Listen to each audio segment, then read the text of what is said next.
بسم الله الرحمن الرحيم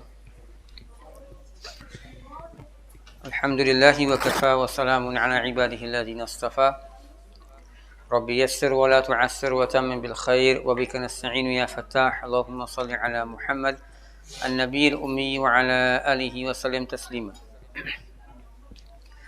My dear respected elders and brothers, history is something very important in Islam. Anyone's history. And there is no history greater or more richer than the history of Islam. And there is no one who adopted the life of Nabi sallallahu alayhi wasallam and taught the ummah and the followers coming afterwards about the life of Rasul sallallahu alayhi wasallam more than Sahaba radiyallahu ta'ala anhu. Once in the time of Hazrat Umar radiyallahu ta'ala anhu, the great companion Mu'adh bin Jabal radiyallahu ta'ala anhu, he was sitting, and Umar radiyallahu ta'ala anhu, he passed by, and Umar radiyallahu ta'ala anhu, he asked Hazrat Mu'adh bin Jabal, he said, Ma qiwamu hadhihi al-ummah. What are those factors? What are those things that will make this ummah strong and firm?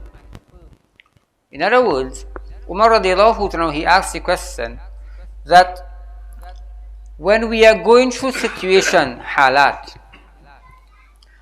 and difficulties, and we find that everyone around us, they are crumbling, they are breaking to the pressure, and things are difficult generally. What are those things that will make the followers of Nabi sallallahu alayhi wasallam firm and strong? Ma qiwamu hadhihi al-ummah. Hazrat Mu'adh bin Jabal radiyallahu ta'ala, he replied, and he says, Salasun wa hunna al-munjiyat.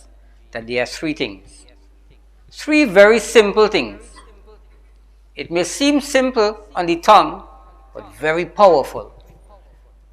وَهُنَّ الْمُنْجِيَاتِ, and they are those things that within these three things, it lies our salvation.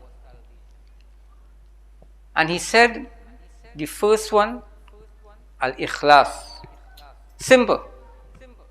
Al-ikhlas wa huwa al-fitra. He said the first thing is ikhlas, to be sincere. Ikhlasun niyyah. To be sincere. And he said that sincerity, it is actually fitra, our natural disposition in doing things. It's part of our nature. Fitratullahi allati fatara an-nasa alayha. That fitra and that natural way that Allah subhanahu wa ta'ala, He has made us upon. And subhanallah, what Mu'adh bin Jabal radiyallahu anhu is saying here to us is that whatever situations that we find ourselves in the world today, Allah subhanahu wa ta'ala, He has placed that guidance, that true guidance in the heart of every single human being. Rasul sallallahu alayhi wa sallam said, Kullu mawludin yuladu ala al-fitra. Every single child, every single human being is born upon that fitra, that natural inclination towards good. But he said that it is the parents, most of the times, are those who would change the temperament and change the life of that child. But every single human being is born upon fitra. They have that ability and that capability that when they see evil, they know that it is very evil. This is evil and I need to stay away from it. So when a thought comes to our hearts that I want to do such and such a thing, Allah subhanahu wa ta'ala, He has placed that natural way in our hearts and in our minds to fight it.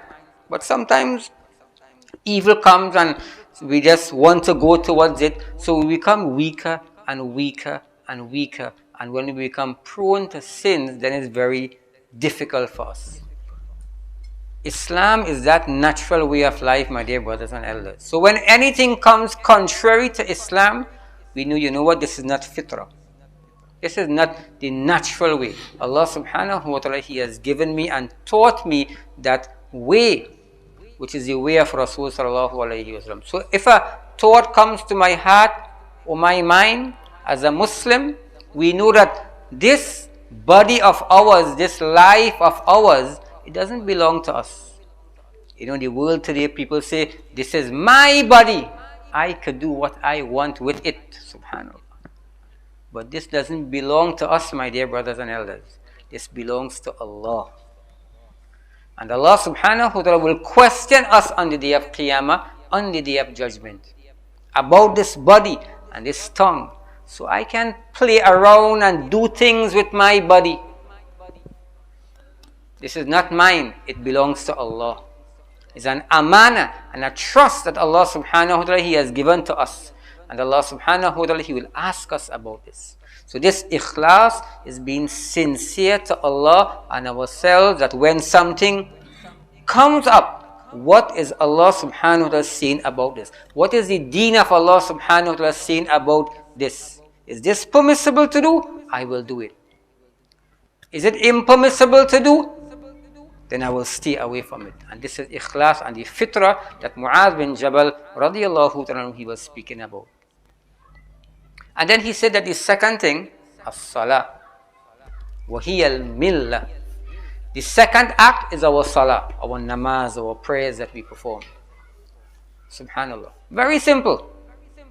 My dear brothers and my dear elders, the reason why Mu'adh bin Jabal said this, and he said salah is a millah.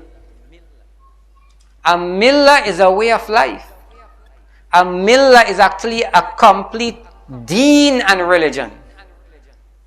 And he puts salah as a millah. It's like a way of life. No matter what we are going through in our lives, my dear brothers and sisters and elders, whether things are going up or things are going down, we never ever miss our salah. And the best is to perform salah in jama'ah in the masjid. But even though we may be out, never ever give up on our salah. There are many times we are tested by Allah subhanahu wa ta'ala, and sometimes we struggle with our salah.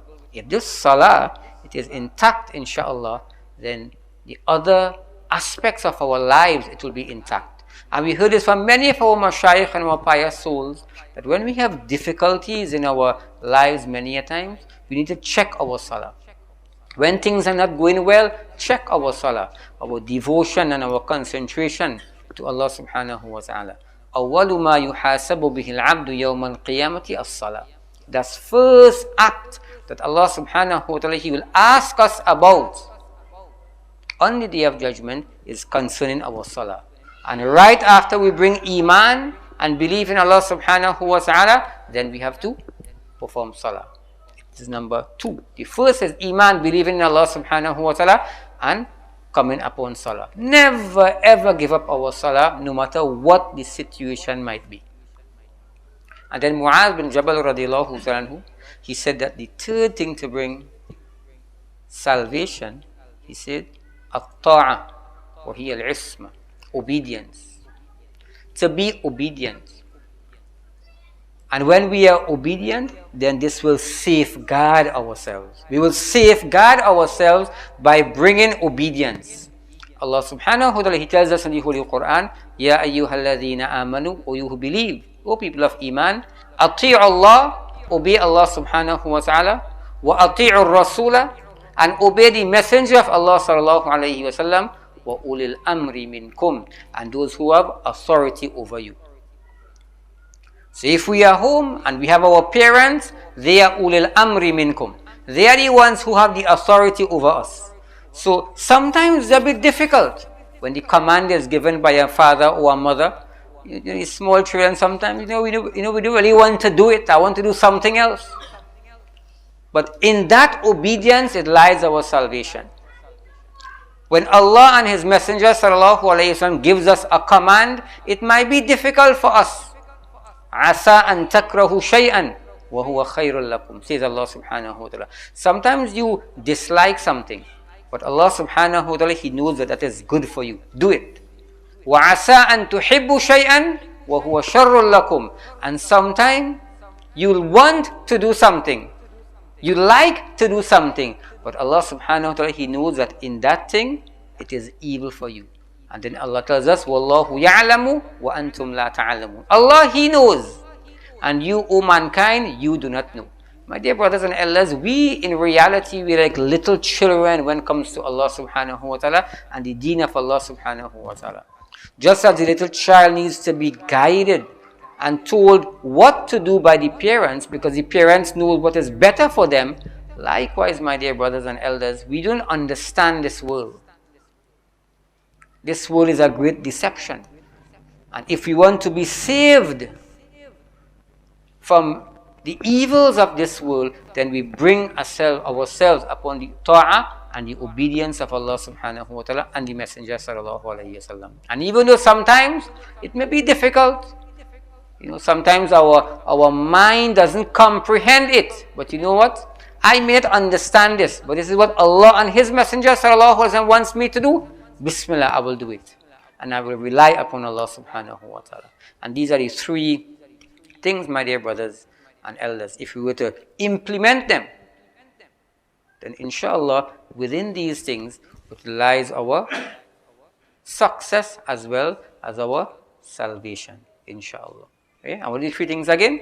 The first thing is ikhlas, to be sincere, sincerity. The second thing is our salah. And the third thing is ta'ah, obedience to Allah and His Messenger sallallahu alayhi wa sallam. Allahumma salli ala